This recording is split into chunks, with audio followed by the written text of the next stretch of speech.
Hello, guys. Good day. This is Anna of Reinforcement Club. Today, we are going to talk about work related stress management. I picked this topic because this allows us, employees, employers, or an organization, avoid burnout, leading to absenteeism and increased turnover rate in the part of the company. Being self-aware about the work-related stress also help us improve productivity and performance, foster positive work environment, which means that we're going to get a good job satisfaction by means of taking our part, doing our own effort in order to help ourselves cope up or relieve from stress. And in the most part, it enhances our overall well being, better emotional, physical, and mental health for us. So, this is the essence of the topic today. So here are four types of work-related stress. Number one is the task-related stress. So this has something to do with the nature of the task as well as the responsibilities associated with the job that is given to you. This includes tight deadlines, heavy workload, or any task that you perceive as challenging. For example, let's take the hospital setting and you are a nurse. You have four patients in the beginning of the day, beginning of the shift. One is a critical patient and three bedridden.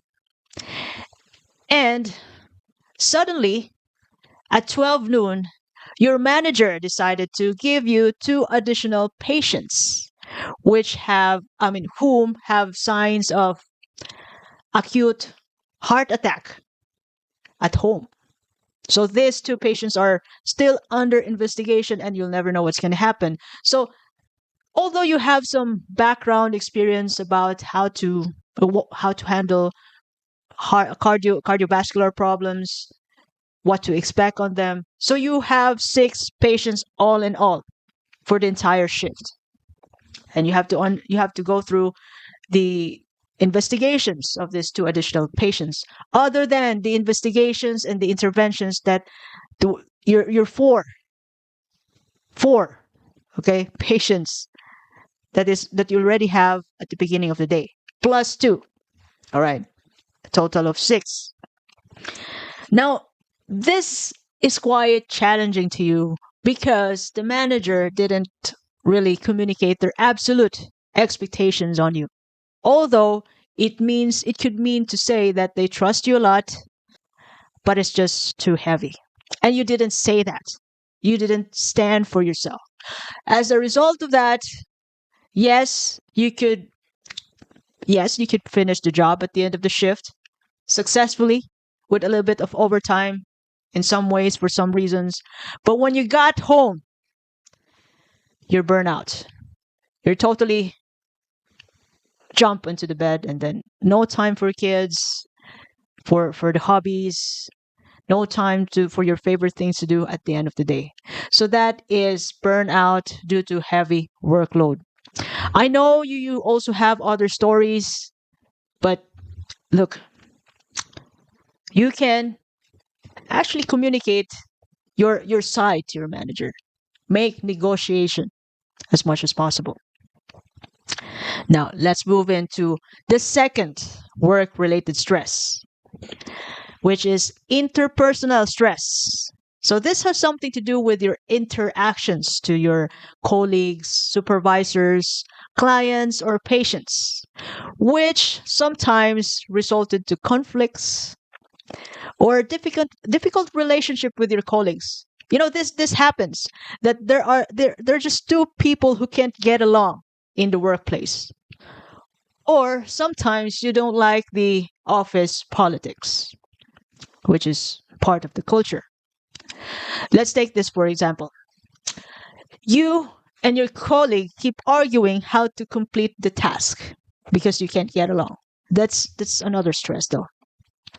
That sometimes at the end of the day you can't able to sleep thinking about it. And your kids might be affected if you can't cope with it with the with the stress at work, which is terrible.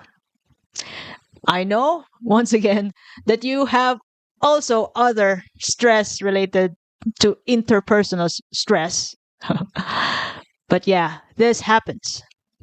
The third type of work related stress is environmental related, which means that it could be your workplace is noisy.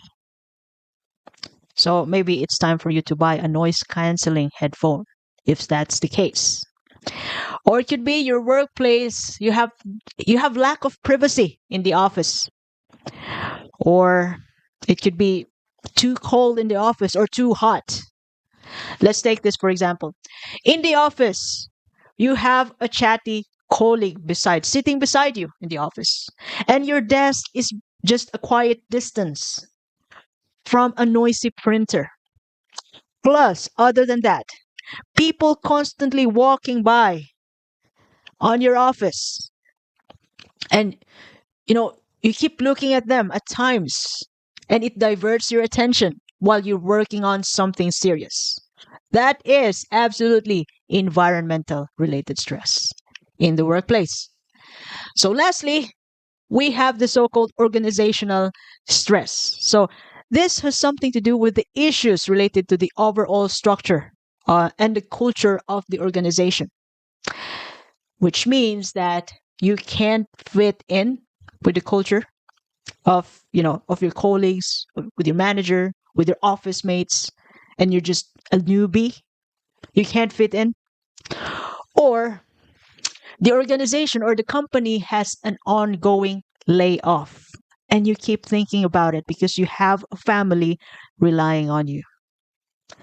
So another example of this is that you find it to yourself that the management has lack of support on the project that you're working on, and they have unclear expectations.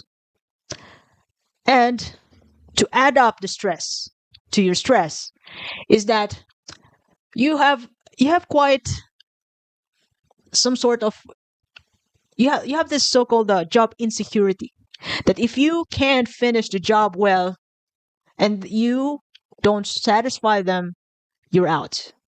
And that's a lot of stress, I'm telling you. All right. With all this work related stress, namely task, interpersonal, environmental, and organizational stress in the workplace, I got you a one single model for stress management, which is the 4 A's of stress management. 4 A's mean avoid, alter, adapt, and accept. Once again, avoid, alter, adapt, and accept. Let's dive into the number one, avoid. You have to be self aware enough to recognize the task, the situation, or the people which ignites or triggers your stress. For example, you can ask your manager to, to delegate the task to other people, to your colleagues other than you.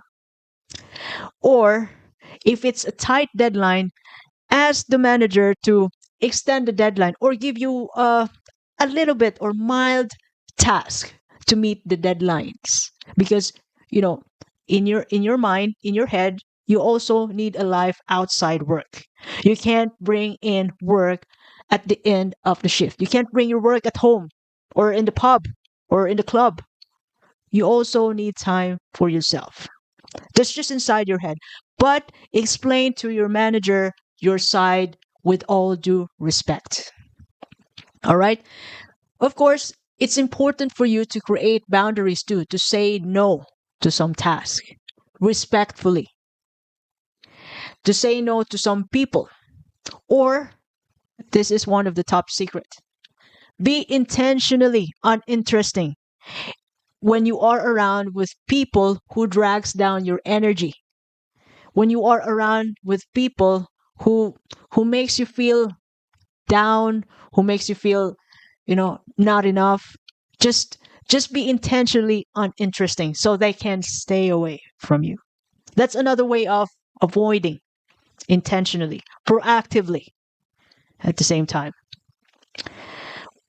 Or let me explain. It's really hard to be around with people wherein, you're not going anywhere. If this is just for example, you're not going anywhere, you don't enjoy being with them, you don't like to talk about other people because that's what their main topic every time you get together.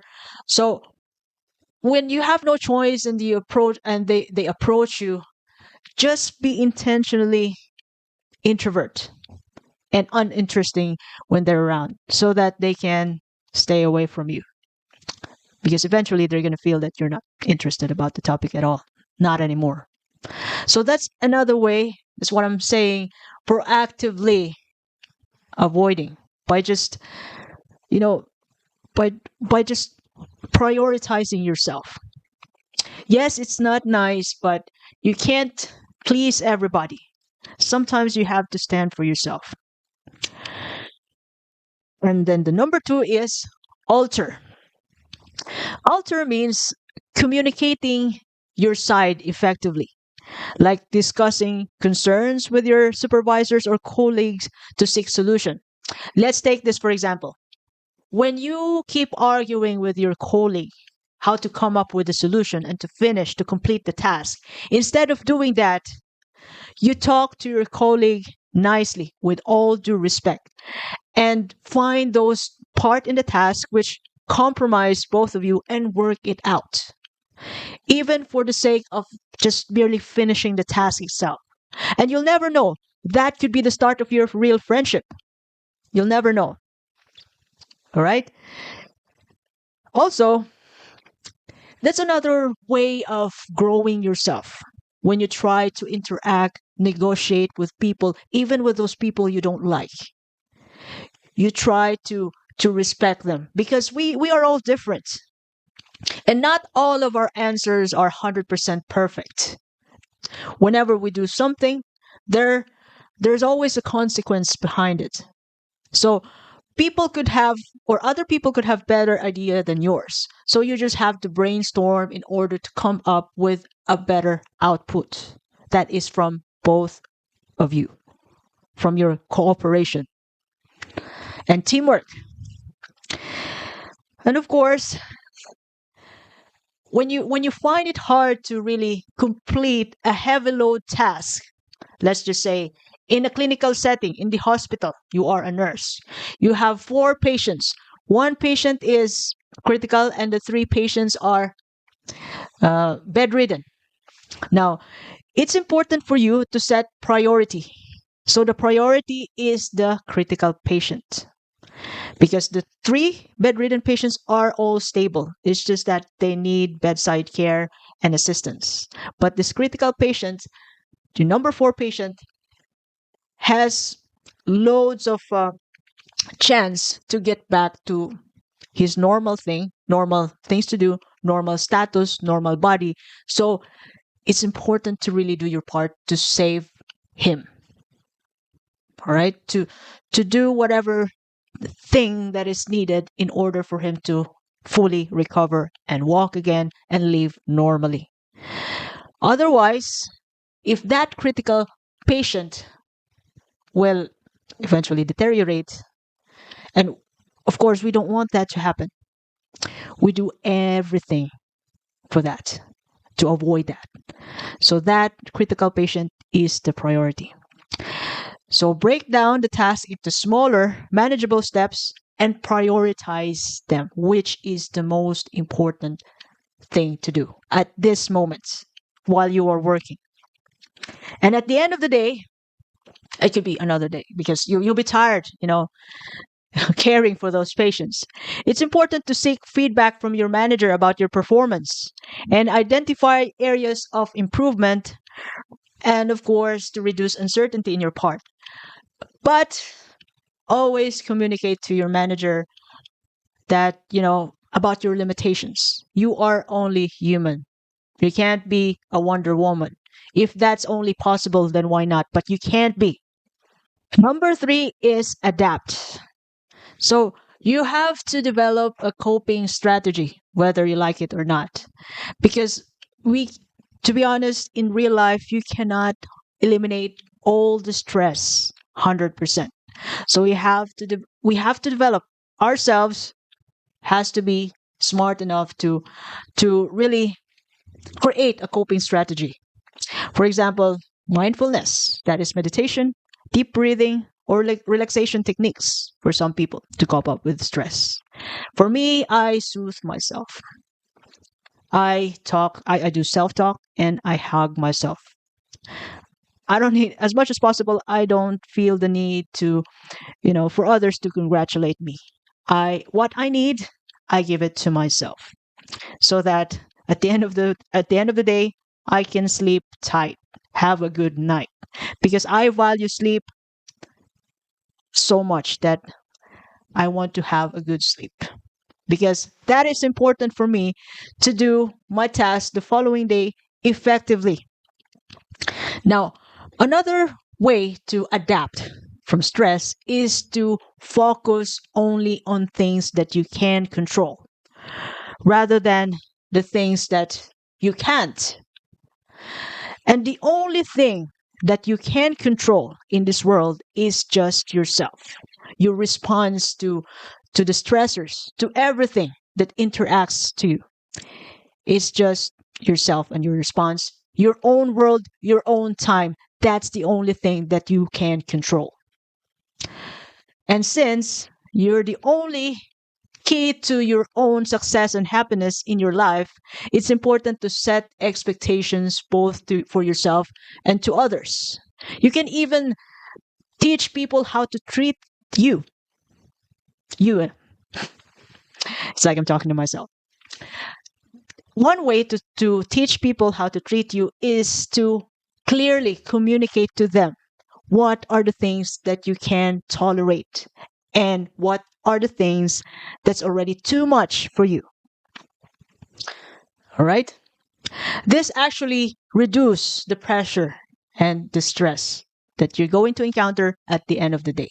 So when you find it hard to handle all the manager's requests, all the admin's requests, it's important to really set boundaries and communicate it with all due respect as nice as you can. Because whatever your intervention it could be your interaction to other people, it doesn't necessarily reflects on them. It reflects on you. So be respectful, be polite, and be nice when communicating your side. Be agreeable.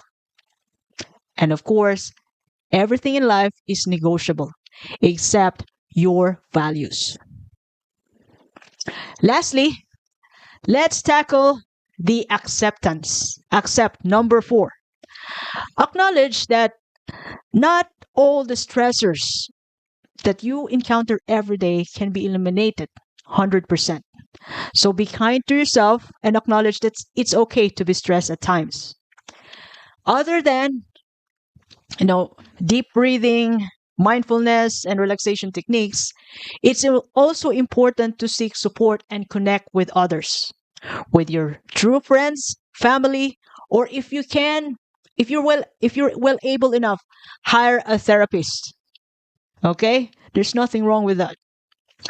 If you can't control the company's decisions or if you can't take your boss attitude anymore, it's way better to focus on updating your resume and network for potential job changes if you can't take it anymore. If it's not helping you physically, mentally, and emotionally, and it's affecting the people you love at home. So take time to make decision and change your life. So those are the 4 A's of stress management, namely avoid, alter, adapt, and accept.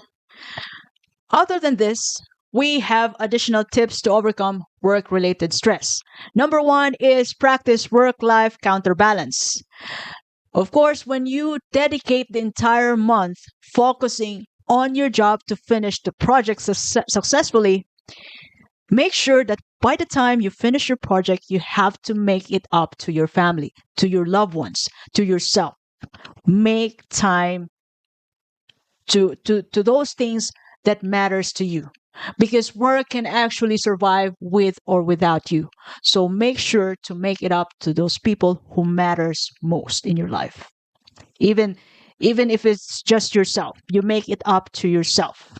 Go for holidays, do your hobbies, do your favorite things, cook for yourself the most delicious food in the world, or hang out with your favorite people.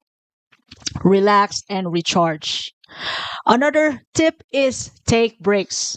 Of course, in between of the shifting of the entire shifts while you're working, savor the breaks. You can take a nap, eat your favorite food, and spend time to talk to your family, physically or video call or call them and say how much you love them. Number three is, of course, engage in physical activity. That is working out. So, to some people, when they are really stressed at work, that is the level of effort that they give out in the gym.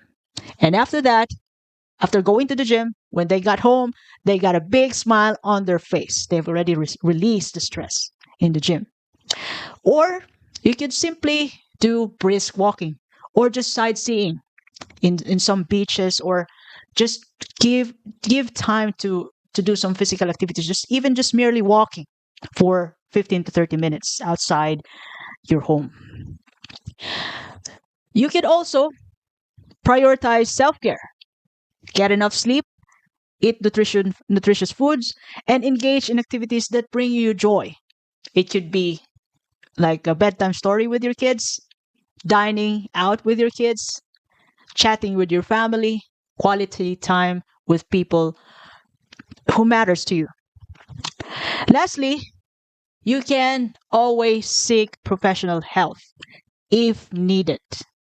Right? There are some things that you can't manage yourself, or it's important for you to really seek out help from professional people so that you can grow fully as you are and unleash your potential to the fullest. So this is Anne once again of Reinforce Me Club, telling you, you never lose, you either win or learn. You can check out the resources of this topic in my YouTube channel. So if you like this content, please subscribe, share, and hit the notification button. So thank you very much for your time. Have a lovely day.